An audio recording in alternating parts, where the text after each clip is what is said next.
Hi, my name is Dorota Roszko, and I would like to invite you to spend the next few minutes with me to give your hips a bit of love. The hip is a major weight-bearing joint and is responsible for many functional activities. The lack of mobility in that area may affect your knees, your back, and may restrict movement and performance. Try those few drills out with me and make sure that your hips are happy and healthy. You won't need any equipment for it apart from a little bit of space, perhaps a mat, and maybe a wall or something to lean against at some stage. Let's begin in a seated position with the legs like so, so quite wide open, and bring your arms back behind you. You can adjust the distance between the hands according to your needs, to whatever feels comfortable for you. So we're going to start by working on hip rotations, both external and internal. Drop your knees to one side, so to the right and to the left. Now, don't worry if your knees do not go as low as mine. Yeah? So it may look different in your body. Perhaps you're somewhere here, it's all good. Try to avoid lifting the other hand. Yeah. So if the hips cannot move, sometimes we want to help the one part of the body by moving the other. So make sure you're not doing that. So the hands stay on the floor still. So as I take my knees to the right, my right leg will be in external rotation and my left leg will be in internal rotation. You're welcome to stay here if that's going very well and you'd like to challenge yourself a little better. You would bring the hands out in front of you. So maybe slightly harder without the support of the arms. So let's do one more on each side. And then let that go.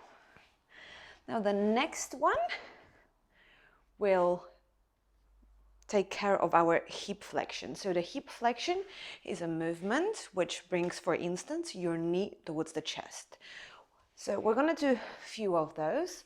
So make sure you can sit nice and tall. If that's not the case, so let's say if you try to sit tall, you start rounding the back, there's a few things you could do.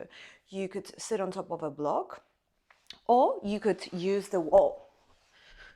So if having the hips super close to the wall doesn't work for you, feel free to move the hips a little bit farther forward. Yeah, I'm going to move away from the wall.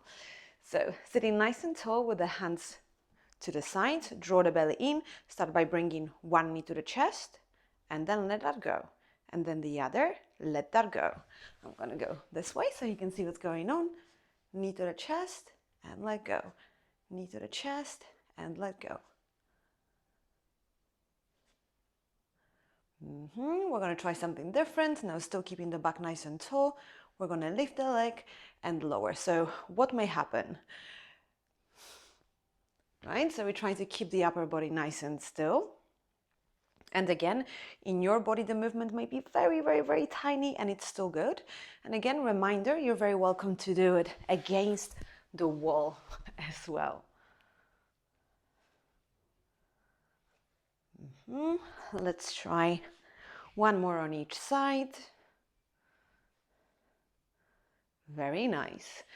The last movement will be hip extension. So you're going to start by sitting on your heels. Now, you may tuck your toes if that's more comfortable. You may also place a little pillow on top of your feet to make it a little easier and more comfortable as well. If you're comfortable with your toes pointed, go ahead and sit like this, with your belly still engaged. So we still try to sit nice and tall.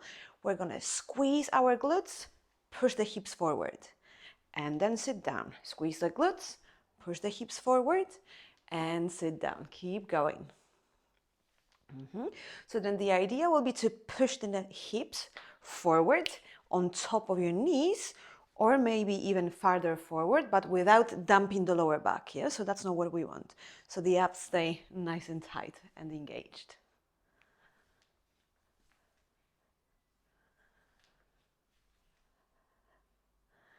And then let that go. So these are just few of many drills we could do to take off our hips. So stay tuned and I'll offer you more hip drills very soon. Let me know how it went. Thank you.